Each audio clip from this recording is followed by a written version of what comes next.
और number done. Okay Okay. So so आवाज सही है ना? सही है. Okay so we covered our basic program that was SLO number sub like subtopic number 11.1 programming basics. Second अब आ रहा है constants and variables in C++. What is constant, what is variable? So it is saying differentiate among C++ data types, then it is saying differentiate between variable and a constant, then write valid variable names on the basis of variable naming rules. Okay, so like these all are SLOs I'm reading, and then we'll be covering all together.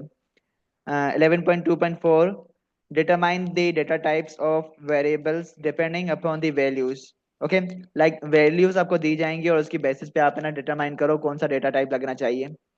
Okay and then आपके पास वो कह रहा है कि 11.2.5, right C plus programs in which variables को हमने declare किया हो डिफरेंट डेटा टाइप्स में.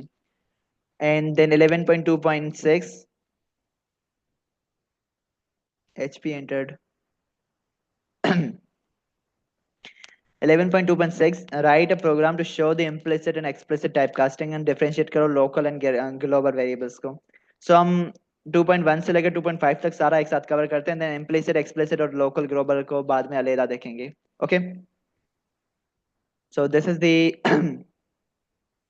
second file जिसको अगर मैं सेव करूं तो like मैं I'm writing the basic code that we saw.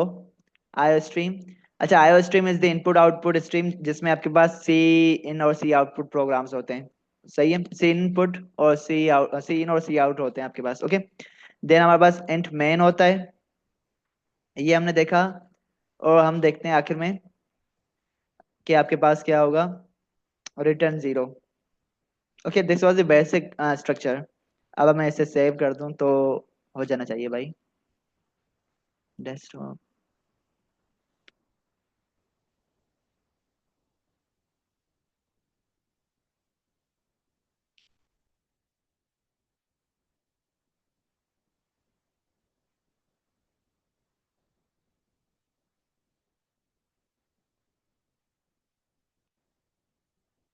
Okay so this was the basic structure. अच्छा सिंपल चीज है. I hope you all know about the C output statement जो कि मैंने लिखी थी. C output hello world. Okay ये मैंने लास्ट प्रोग्राम में लिखी थी लेकिन इसे मैंने एग्जीक्यूट नहीं किया था. ओके बिकॉज आई नो इसे एग्जीक्यूट करूंगा तो मेरे पास एक एरर आएगा. वो एरर क्या है वो आप देख लो अभी कि क्या एरर आने वाला है. अच्छा there is a problem with my compiler कि यहाँ पे ना मुझे वो एरर नहीं दिखा रहा. I will reinstall it today. लेकिन यहाँ पे एक एरर है कि यहाँ पे ना स्टैंडर्ड फाइल नहीं लगी हुई. सी इन और सी आउटपुट को यूज करने के लिए आपको एक स्टैंडर्ड फाइल लगानी होती है जिसकी वजह से हमें ना यहाँ तो हम जब जब सी आउट को यूज करें तब हमें ना STD और ये डबल 2 टाइम्स हम है ना से कोलन लगाएं. इस तरह से हम केस यूज कर सकते हैं. और इसे अगर अब मैं रन करूं तो ये हेलो वर्ल्ड प्रिंट हो जाएगा स्क्रीन पे. ओके अभी सेंटेक्स सी आउट का तब पता दो लेकिन आगे SLO तो उस हिसाब से हम देखेंगे भी. तो जब जब मुझे सी आउट यूज करना होगा तब तब मुझे ना ये STD कोलन लगाने पड़ेंगे 2 बार. लेकिन मैं नहीं चाहता कि ऐसा हो और सी इनके लिए भी ऐसा करना पड़ेगा. तो बार बार मैं ऐसा करूं रीयूज हो रहा लाइक बार बार मैं ऐसा करूं तो ना कोड को मुझे बार बार डुप्लीकेट करना पड़ेगा. This kind of a duplication जिसे हम रिडंडेंसी कहते हैं. तो मैं नहीं चाहता ये हो. इसके लिए हम क्या करते हैं, हम यूज कर देते हैं using name space standards. Okay STD ये हम लगा देते हैं. और इसको लगाने के बाद हमने बस इसे एक बार लगा दिया हेडर फाइल्स के नीचे या मेन फंक्शन के बाहर ऊपर. तो हमें बार बार सी वो क्या क्या कहते हैं सी इन और सी आउट के साथ है ना STD कोलन कोलन नहीं लगाना पड़ेगा. और इसका सी आउटपुट का आपके पास कोड जो है सी आउट का स्ट्रक्चर हम देख लेंगे. वैसे पता तो होगा, पर्पस भी पता होगा लेकिन मैं बताऊंगा फिर भी. Int main. अब हमने देखना है वेरिएबल क्या होता है और कमेंट्स क्या होते हैं. तो वेरिएबल वर्सेस कमेंट्स. ओके अब देखो, सॉरी कमेंट्स कह रहा हूँ, कॉन्स्टेंट्स. वेरिएबल्स आपके पास वो वैल्यूज होती हैं जो कि आपको पता है कि आपके प्रोग्राम में ना चेंज होती रहेंगी, चेंजिंग वैल्यूज हैं। ओके, जैसे आपके पास बहुत सी, लाइक हम फिजिक्स वगैरह में वेरिएबल्स यूज कर रहे होते हैं, टेम्परेचर आपके पास वेरिएबल है, स्पीड आपके पास वेरिएबल है। सो ऐसी वैल्यूज जो कि आपके पास कांस्टेंट नहीं है, जो कि आपके पास throughout the procedure, throughout the program same नहीं रहती, चेंज होती रही रहती हैं, उन्हें हम कहते हैं variables. So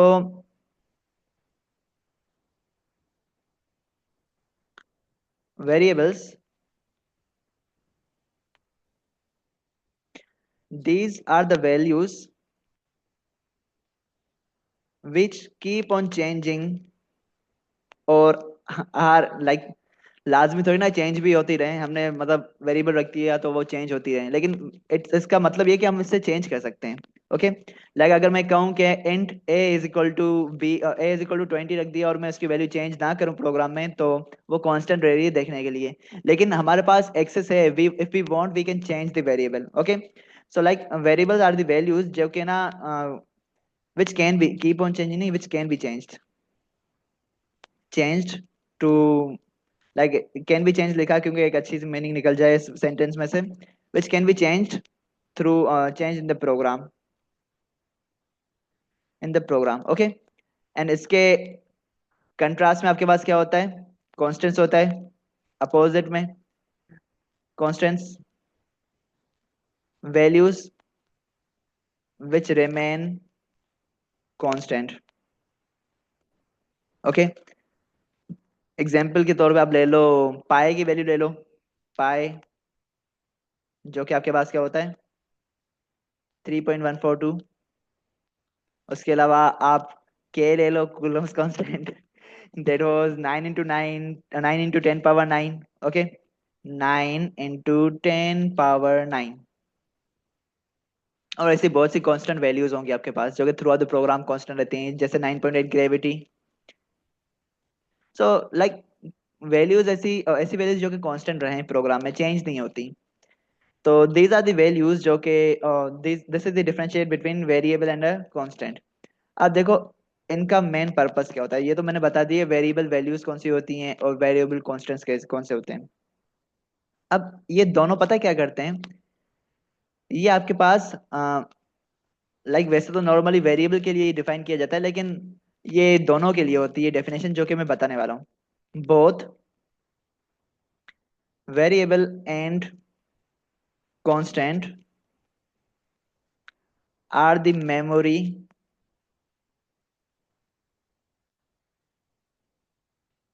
allocated to the value given or provide। Okay, या स्टोर्ड इन इट, ये कह देता हूँ। अब इससे मतलब क्या है, देखो वेरिएबल और कांस्टेंट मैं एक ही लफ्ज यूज करता हूँ, लाइक वेरिएबल में यूज कर रहा हूँ, लेकिन दोनों के लिए समझते जाओ अब। तो देखो वेरिएबल हो या कांस्टेंट हो, ये क्या करते हैं आपके पास मेमोरी में एक स्पेसिफिक जगह, एक स्पेसिफिक मेमोरी जो ना लोकेशन ले लेते हैं। लाइक मैं कहता हूँ एक मेमोरी है जिसका एड्रेस है 1111। इस एड्रेस पे वेरिएबल क्या करता है, इस एड्रेस को है ना काइंड ऑफ रिजर्व कर लेता है for a specific value. Okay, I hope ये बात समझ रहे हो कि मैं सपोज मैं चाहता हूँ कि ग्रेविटी कांस्टेंट मैं डिक्लेयर कर रहा हूँ, ग्रेविटी बराबर है 9.8 के। ओके, और मैं चाहता हूँ ये 9.8 जो है ना वो स्टोर, लाइक कोई वैल्यू हम दे रहे हैं तो वो कहीं ना कहीं स्टोर तो होगी ना। तो वो कहाँ पे स्टोर हो रही है, वो हो रही है मेमोरी के अंदर। और मेमोरी के अंदर स्टोर होने के लिए जगह चाहिए, वो जगह आपको एलोकेट करके देता है ये वेरिएबल या constant. Okay, so we can say कि variable and constants are the names of memory locations. Okay, ऐसा कह सकते हैं। सो इज इट क्लियर कि वेरिएबल और कांस्टेंट क्या होते हैं। देन हमारे पास differentiate between variable and constant हो गया। अब C plus plus data types की तरफ आ जाते हैं।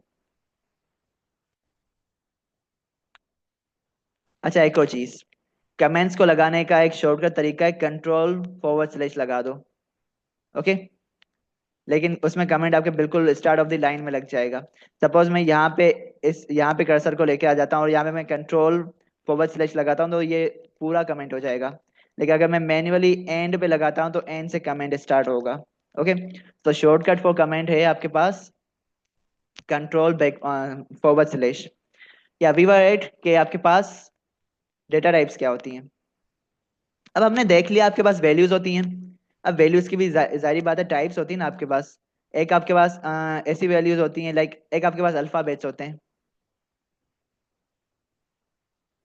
ओके, मैं अभी ले रहा हूँ सिंपल जितनी भी वैल्यूज हमें पता है। दूसरा आपके पास वैल्यूज होती हैं decimal point point values. Third आपके पास हो जाती हैं sentences kind of we can say. Okay, मैं जनरल लैंग्वेज में बता रहा हूँ, अभी प्रोग्रामिंग में नहीं जा रहा। फोर्थ आपके पास आ जाती हैं करेक्टर्स, कोई भी हो सकते हैं, जिसमें स्पेशल सिंबल्स भी आ जाते हैं, कोई भी करेक्टर आ सकता है। Like every value is a kind of, एक सिंगल वैल्यू हो तो वो करेक्टर है। लाइक मैं सिर्फ वन लिख रहा हूँ वो करेक्टर है, सिर्फ ए लिख रहा हूँ वो भी करेक्टर है, सिर्फ मैं डॉलर की साइन लगा रहा हूँ वो भी करेक्टर है। Okay, so these are the some of the values जो कि आपके पास हैं। उसके अलावा हमारे पास, हमने देखा कि कंप्यूटर जो है ना वो प्रोग्रामिंग लैंग्वेज को मतलब नहीं वो क्या कहते हैं, हमारी हाई लेवल लैंग्वेज को नहीं समझता, वो प्रोग्राम अपनी मशीन लैंग्वेज को समझता है जो कि जीरो और वन की बेस पे है। तो जीरो एंड वन को भी स्टोर करने के लिए हमें ना एक डेटा टाइप चाहिए। Like it is a kind of type ना, बाइनरी लैंग्वेज के एक टाइप है, या बाइनरी लैंग्वेज के अल्फाबेट्स हैं या कॉन्स्टिट्यूएंट्स हैं। तो these are some of the values जो कि हम स्टोर करते रहेंगे। तो इनको स्टोर करने के लिए हमने डिफरेंट टाइप्स बनाई। तो पहले मैं पर्पस बता दूं डेटा टाइप्स का क्या होता है। पर्पस है to allocate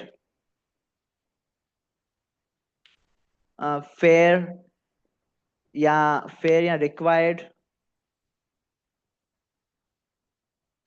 memory to a value या टू अ वेरिएबल। ओके, मतलब डेटा टाइप्स को यूज करने का बेसिक पर्पस हमारा यही है कि वो है ना कंपाइलर को बता दे कि है ना मैं यहाँ पे ये डेटा टाइप, इस डेटा टाइप से ये वैल्यू, ये वेरिएबल डिक्लेयर कर रहा हूँ, और इसके नाम पे आप इतनी स्पेसिफिक स्पेसिफिक मेमोरी है ना एलोकेट कर दो। वेरिएबल बताता है कि आप मेमोरी एलोकेट करनी है, लेकिन कितनी मेमोरी एलोकेट करनी है ये आपको बताता है डेटा टाइप। ओके, तो डेटा टाइप का मेन पर्पस यही है कि है ना कितनी मेमोरी लाइक एक वेरिएबल को कितनी मेमोरी एलोकेट करनी है। तो कितना, ये क्वांटिटी जो है ना वो आपको बताता है डेटा टाइप। अब टाइप्स यूज देख लेते हैं कौन सी हैं। तो मैं लिख रहा हूँ टाइप्स। पहली पहली टाइप आपके पास आ जाती है इंटीजर टाइप। ओके, जैसे हम नॉर्मली कोडिंग में एंड करके यूज कर रहे हो, ये आपके पास आई एन टी जो है ना, ये आपके पास क्या होता है, एक रिजर्व वर्ड होता है। अब its purpose is to store integer values only. Integer values only यानी कि आपके पास एग्जाम्पल जेड, जो जेड से हम डिनोट करते हैं मैथ्स में। अब ये क्या होता है, मैं अगर बता दूं कुछ एग्जाम्पल्स के थ्रू। तो सपोज आपके पास वन जो है, वन, ये आपके पास एक इंटीजर है। टू, थ्री इंटीजर है। माइनस में कोई वैल्यू है तो वो भी इंटीजर है। जीरो भी एक वैल्यू है, वो भी इंटीजर है। तो दीज ऑल आर जो है ना इंटीजर्स। ओके,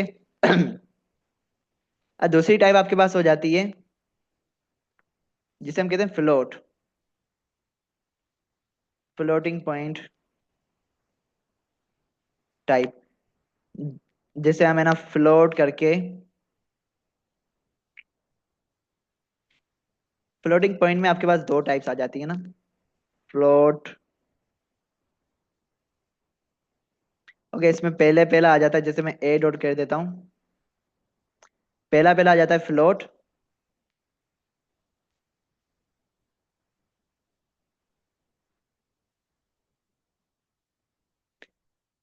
फ्लोट में आप क्या करते हैं, स्टोर करते हैं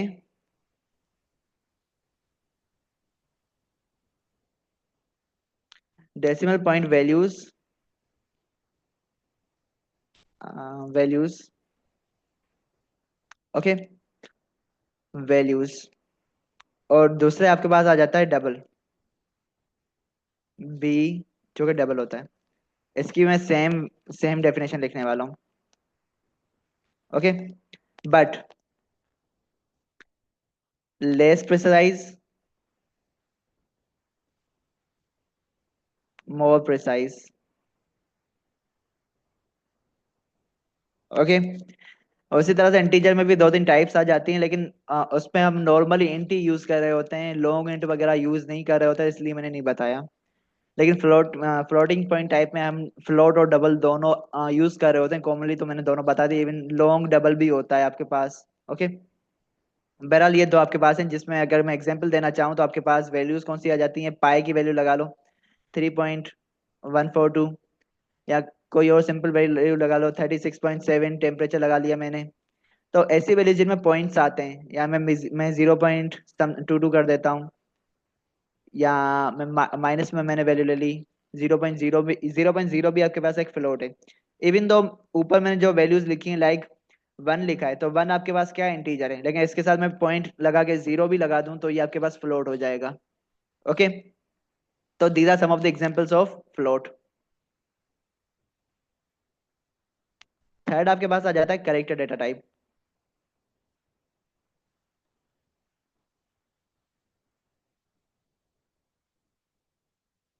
कैरेक्टर टाइप जो कि आपके पास CHR से डिक्लेयर होती है, या CHR होता है इसका काइंड ऑफ की रिजर्व वर्ड। तो इट स्टोर्स कैरेक्टर्स। कैरेक्टर्स क्या होते हैं? कैरेक्टर्स आपके पास जितनी भी कीज आपके पास ये देख रहे हो ना, जितनी भी वैल्यूज आप अपने कीबोर्ड पे देखते हो, वो सारे के सारे ऑलमोस्ट कैरेक्टर हैं। जैसे कि 1 2 3, 1 से लेकर 0 तक ये सारे कैरेक्टर है। आगे माइनस प्लस इक्वल टू, ये सारे के सारे कैरेक्टर है। लाइक जितने भी आपके पास वैल्यूज के या काइंड ऑफ ना, वैल्यूज ही मैं कह सकता हूँ, जितनी भी वैल्यूज के या डेटा के आपके पास बटन हैं कीबोर्ड पे, वो सारे के सारे कैरेक्टर में काउंट हो सकते हैं। तो it store character simply. Okay. और एग्जांपल में दे दूं, तो एग्जांपल आपके पास हो जाता है कैरेक्टर में, ए भी एग्जांपल है, 1 भी एग्जांपल है, 0 भी एग्जांपल है, प्लस इक्वल टू भी एग्जांपल है, प्लस भी एग्जांपल है, मतलब स्पेशल सिंबल्स भी इसके एग्जांपल है, ये भी आपके पास एग्जांपल है। ओके। एटसेट्रा। लेकिन एक और चीज है, एक मेन चीज इसकी याद रख लो, दैट इज के character value must be enclosed in single quoted commas। Okay. यानी कि मैंने ऊपर जितनी भी ये वैल्यूज लगाई है ना, ये सारे के सारे सिंगल कोटेड कॉमास में होने चाहिए, कुछ इस तरह से। ओके। इसको भी इस तरह से कर दो। और जितनी भी वैल्यूज हैं ये सिंगल कोटेड कॉमास में होनी चाहिए। अगर ये सिंगल कोटेड कॉमास में होंगी तो आपका कंपाइलर जो है ना, वो इन्हें लाइक एज अ ट्रीट करेगा as a character. So these are the character values. And then fourth आपके पास आ जाती है बूलियन टाइप, जिसे हम कहते हैं बूलियन टाइप। Boolean type. अब इसमें क्या होता है, इसका जो कीवर्ड है वो होता है bool. It stores states of true और फॉल्स, और 0 और 1, हाई और लो।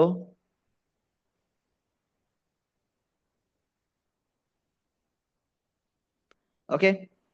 तो सिंपली अगर कहा जाए तो ये आपके पास ये बाइनरी, अच्छा, सिंपल अगर मैं ऐसे दूसरी लैंग्वेज में कहना चाहूँ तो मैं कह सकता हूँ it stores binary values.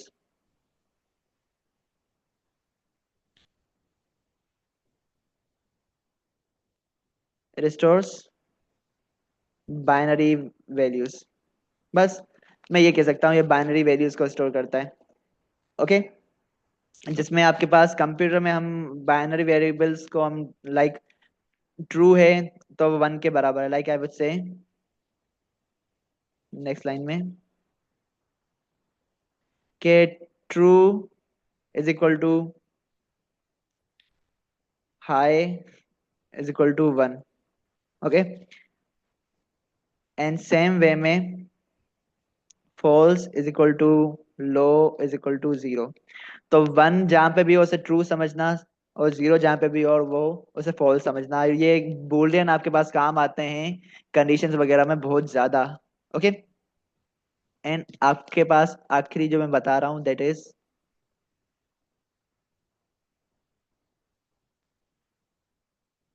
String. Okay, string type.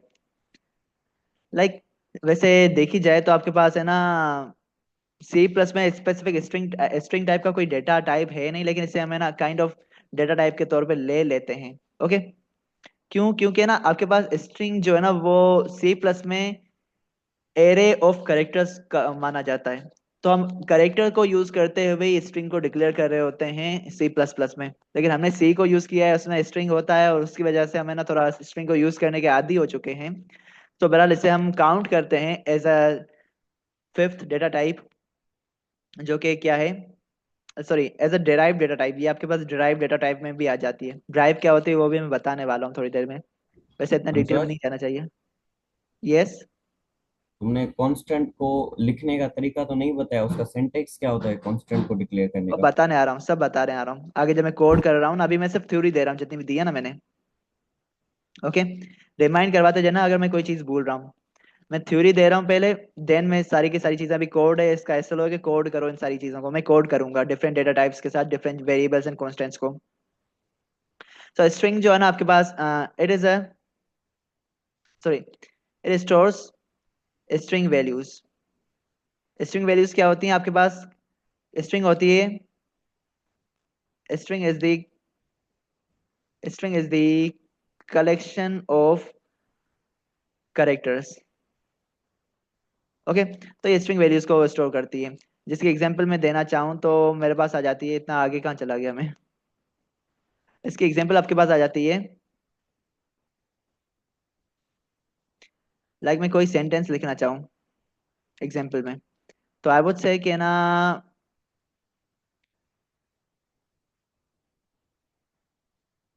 He is good. Like एक छोटा सा सेंटेंस मैंने लिख लिया।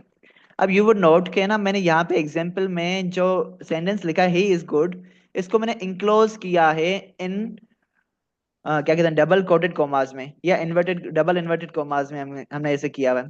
तो लिख लो, it must be enclosed in double quoted commas। Okay. तो अभी तक हमने एसएलओ में ये देखा कि सी प्लस प्लस में डेटा टाइप्स क्या है, उनकी डिफरेंशिएशन कर दी हमने, क्या क्या फर्क है। अब वेरिएबल के नेमिंग रूल्स को देखना है। उसके बाद हमने डिफरेंट वैल्यूज के लिए डिफरेंट डेटा टाइप, लाइक कौन सी वैल्यू के लिए कौन सी डेटा टाइप होनी चाहिए, ये भी हम देख चुके हैं, लेकिन अब कोड के थ्रू भी देखने वाले हैं। एंड लास्ट हम कोड करेंगे। अब रूल्स देख लेते हैं वेरिएबल्स के नेम्स के। तो हमने ऊपर देखा ना वेरिएबल्स होते हैं,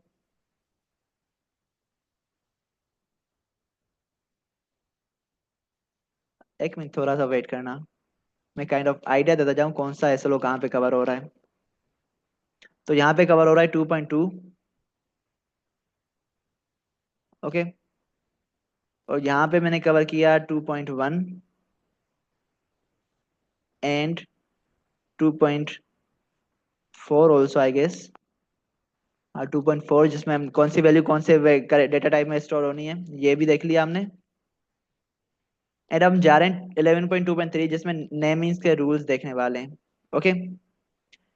लेकिन वहां पे जाने से पहले एक और चीज आई वुड से कि ना कौन सा डेटा टाइप कौन सी वैल्यू स्टोर करता है ये हम देखेंगे, लेकिन डिफरेंट जगहों पे डिफरेंट सोर्सेज से डिफरेंट चीजें आ रही होती हैं। लाइक कौन सा डेटा टाइप कौन सी लाइक कौन सा डेटा टाइप कितने बाइट्स की वैल्यू, कितने बाइट्स की मेमोरी है ना स्टोर करेगा, वो अगर हम देखना चाहें तो आपके पास ये बेसिकली डिपेंड करता है सिस्टम के ऊपर, आपका सिस्टम कौन सा है। लेकिन जनरली कॉमनली जो है ना इंट के लिए 4 बताया जाता है, फ्लोट के लिए नॉर्मली है ना 4 बताया जाता है, डबल के लिए 8 बताया जाता है। लेकिन हम फॉलो करेंगे अपनी बुक को, और उसके लिए मैं अपनी बुक को क्या कहते हैं ओपन कर रहा हूँ आप लोगों को दिखाने के लिए कि बुक में जो वैल्यूज लगी हुई हैं हम उससे ही फॉलो करेंगे, इधर उधर नहीं भागेंगे।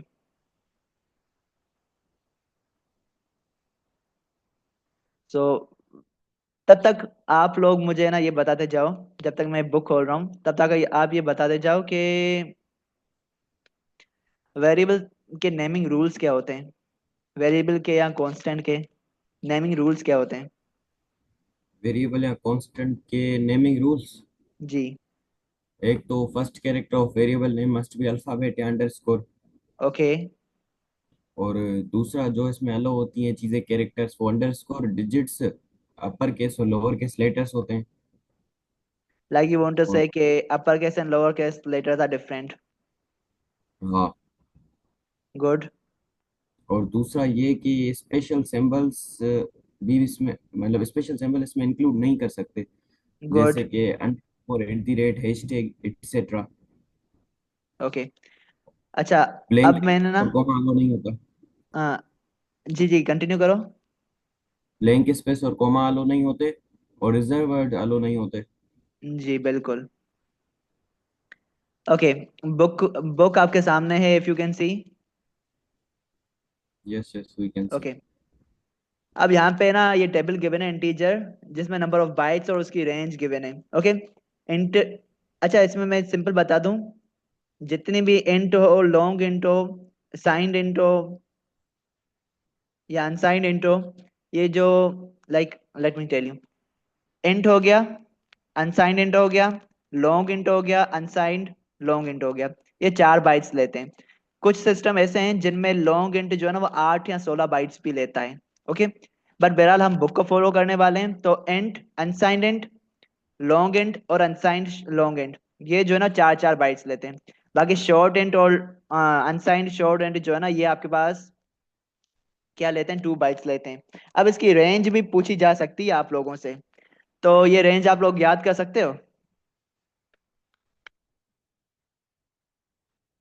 हम्म। अच्छा अच्छा, बट्टी बट्टी एकटी। हाँ हाँ, कर सकते हैं। क्यों याद करना है, लाइक इसकी एक मेरे पास बिल्कुल शॉर्टकट ट्रिक है। ओके। कौन सी? अब देखो, दैट इज के मैं कैलकुलेटर कर खोल लेता हूँ, लाइक फ्लो इसके लिए मेरे पास ट्रिक है, वो मैं बताने जा रहा हूँ। बाकी कैलकुलेटर, कैलकुलेटर नजर आ रहा है आप लोगों को? नहीं। नहीं, क्योंकि मैंने ना पूरी स्क्रीन शेयर कर लेता हूँ। ओके, अब ये नजर आ रहा होगा आपको।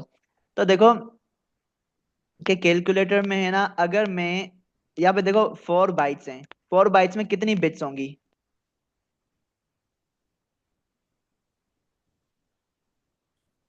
बटरी।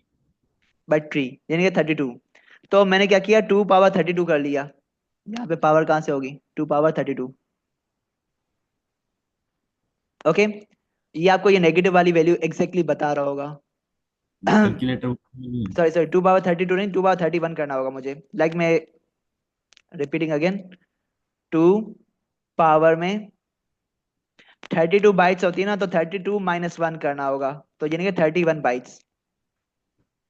ये आपको ये माइनस वाली वैल्यू बता देगा, बता रहा है, 2 1 4 7 4 8 3 6 4 8। तो क्या ये ये? ट्रिक है, रेंज का एमसीक्यू आ सकता है, तो उसको याद चीजें नहीं रहती, तो ये ट्रिक है या इसका बेसिक कैलकुलेशन ये है।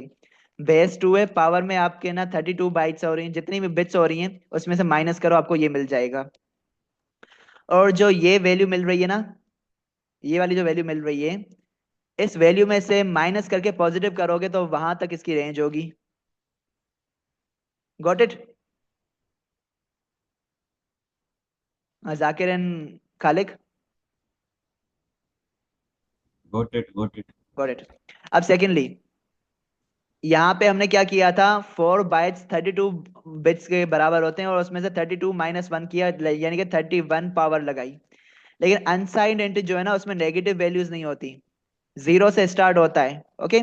तो इसका अनसाइंड जो भी ना, तीनों में अनसाइंड देख लो वो 0 से स्टार्ट हो रहे हैं, तो 0 से लेकर इस वैल्यू तक, और ये जो आगे वैल्यू गिवन है, ये वैल्यू आपके पास आएगी जब आप 2 पावर 32 बिट्स लगाओगे। तो जब मैंने 2 पावर 32 लगाया था, 2 पावर 32, तो मेरे पास ये वाली वैल्यू आ रही है exactly. Okay. And same way में यू पीपल कैन चेक कि 2 पावर लाइक 2/16 बिट्स के बराबर होती है, 16 - 1 15 करो। तो 2 पावर 15 करोगे तो आपके पास ये वैल्यू आ जाएगी, और इस वैल्यू को पॉजिटिव करके -1 करोगे तो ये ये वाली वैल्यू आ जाएगी। और यहाँ पे 2 पावर 0 से स्टार्टिंग रेंज तो हमेशा जीरो जीरो होगी। तो 2 पावर 16 करोगे तो आपके पास ये वैल्यू आ जाएगी, आप चेक कर सकते हो ये चीजें। ओके। तो ये लाइक इंट का तो मुझे पता है, बाकी फ्लोट का तो वैसे ही आपके पास नॉर्मल गिवन है वैल्यूज रेंज की, ये याद कर लेना। तो फ्लोट 4 बाइट्स का होता है और डबल 8 बाइट्स का होता है, और करेक्टर जो है ना आपके पास 1 बाइट का होता है। ओके। तो यहीं पे कहीं ना कहीं लिखा हुआ होगा, करेक्टर जो है ना वो 1 बाइट का होता है। मतलब जी। खालिद कह रहा है कि वहां पे 95 है और कैलकुलेटर में 96 आया है। कहाँ पे? वो अच्छा, नाइनटी कंफ्यूज। सिक्स आ रहा है ना, तो एक गलती मैंने शायद ये की कि जैसे हमने ना लाइक कहाँ से पॉजिटिव में लेकर 1 माइनस करना होता है। फ्रॉम फ्रॉम वाली वैल्यू जो है ना वो, और ये 2 वाली वैल्यू, तो 2 वाली वैल्यू में हमने ना -1 किया है। तो यहाँ पे हम क्या करेंगे, 2 पावर 32 जो वैल्यू आएगी उसमें से -1 करेंगे हम। ओके। Got it? अगर मैं करके ही दिखा दूं, कहाँ गया कैलकुलेटर? हटा दिया यार। मैं कर रहा हूँ 2 की पावर में 32, 96 आ रहा है, लेकिन हमें रेंज कहाँ तक बतानी है, या फ्रॉम से लेकर 2 तक बतानी है, तो 2 वाली वैल्यू में -1 करना होगा, जैसे हमने ऊपर भी किया था। इफ यू कैन सी कि तो हमने ना 2 1 4 7 4 8 3 6 4, उसके एंड में यहाँ पे 8 है और यहाँ पे 7 है, यानी कि हमने ना आखिरी फाइनल वैल्यू जो बताई है उसमें आखिर में -1 किया हुआ है वैल्यू में। तो यहाँ पे सारी में ये आखिर 2 वाली वैल्यू जो होगी उसमें -1 होगा फाइनल में। Got it? अगर मैं इसका थोड़ा सा सेंटेक्स बता दूं, लाइक सेंटेक्स नहीं, फॉर्मूला बता दूं, तो मैं इंट वाले में आ जाता हूँ।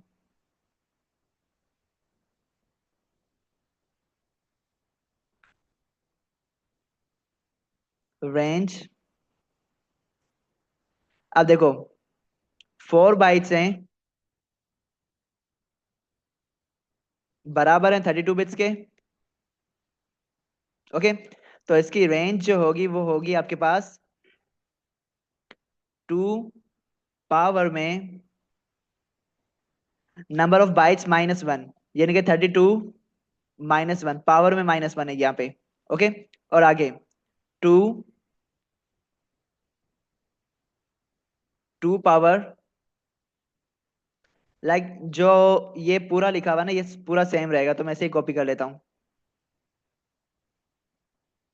बस आखिर में इसमें -1 हो जाएगा। ओके। और अगर मैं इसी में थोड़ा ये लगा लूं कि बाइट्स आपके पास कितनी है, ये मैंने बताया आपको किसके लिए, साइंड के लिए।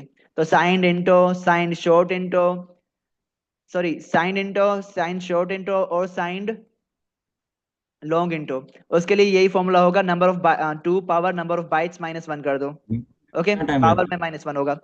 और यहाँ पे मैं बता रहा हूँ अब अनसाइंड के लिए, लाइक मैंने ऊपर बता दिया अनसाइंड साइंड के लिए, अब मैं अनसाइंड के लिए बता रहा हूँ। नॉर्मली हमारे पास जितनी भी हम डेटा टाइप्स डिक्लेयर कर रहे होते हैं ना ये साइंड होती हैं, लाइक बाय डिफॉल्ट साइंड होती हैं। तो अगर मैं कह रहा हूँ साइंड में अगर 4 बाइट्स हैं, ओके, तो उसमें जारी बात है 32 बिट्स होंगे अगेन। तो उसकी रेंज हमेशा 0 से स्टार्ट होगी, उसमें नेगेटिव वैल्यूज नहीं आती, ये मैंने मैट्रिक क्लास में कहीं पढ़ा था। 0 से स्टार्ट होगा, और 2 पावर 32 करेंगे, पावर में 32, कहाँ गया, 32, और आखिर में -1 कर देंगे। ये आपके पास टेक्निक है। सो जितनी बाइट्स हैं उसमें से बिट्स निकालो और ये वाला फॉर्मूला लगा दो। इसे जनरल करके अगर लिखना चाहें तो 4 साइंड 2 की पावर में आपके पास ब्रैकेट ओपन करो, नंबर ऑफ बाइट्स को मैं ऐसे लिख रहा हूँ, hash is number of bytes sorry bits, minus करो उसमें से 1 को, 2 2 पावर, लाइक ये पूरा सेम कॉपी कर दूं। शुरू में माइनस भी लगाओ। हाँ, कहाँ गया? माइनस, यहाँ पे तो जीरो माइनस नहीं होगा, यहाँ पे माइनस आएगा। माइनस टू की, यहाँ पे मैं पेस्ट करने वाला था, टू की पावर में ये, और आखिर में इसमें से -1 कर दो, आखिर में भाई। ओके, ये साइन के लिए और अनसाइन के लिए भी इसी तरह से लिख लेते हैं। लाइक रेंज मेरे को जितना याद है कहीं ना कहीं पे इसने पूछी हुई है हमसे। ओके, तो अनसाइड का फॉर्मूला कुछ इस तरह से बन जाएगा।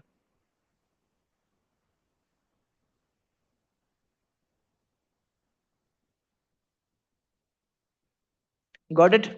अनसाइंड हम यूज नहीं करते इतना, हम मतलब यूज इतना क्या करते ही नहीं हम लोग तो ये आपके पास रेंज कैलकुलेट करने का फॉर्मूला है जनरल फॉर्म में। तो इतना ही। और कैरेक्टर्स के लिए आपके पास है ना, क्या कहते हैं, 1 होती है बाइट, और कैरेक्टर में आपके पास, सॉरी स्ट्रिंग में, स्ट्रिंग हमने क्या कहा, string is a collection of characters. तो एक स्ट्रिंग के अंदर जितने कैरेक्टर होंगे उतनी बाइट्स होंगी। Got it? और एक बाइट में 8 बिट्स होती हैं, ये हमारी बेसिक नॉलेज होनी चाहिए। अब हम क्या कर रहे थे, अब हम आ गए हैं नेमिंग रूल्स पे। हम आ चुके हैं नेमिंग रूल्स पे अब। एस्लो है 2.3। नेमिंग रूल्स को हम करेंगे नेक्स्ट क्लास में। अल्लाह हाफिज। क्योंकि मीटिंग ओवर होने वाली है अभी। और भी है क्या क्लास? 11 बजे तक कहा था, अभी लास्ट क्लास होगी। 11 सवा 11 ब्रेक्स के साथ मिलाते मिलाते। ओके, सो मैं खुद से ही इसे खत्म कर रहा हूँ। अल्लाह हाफिज। 10 10 मिनट्स के लिए रिकॉर्डिंग स्टॉप।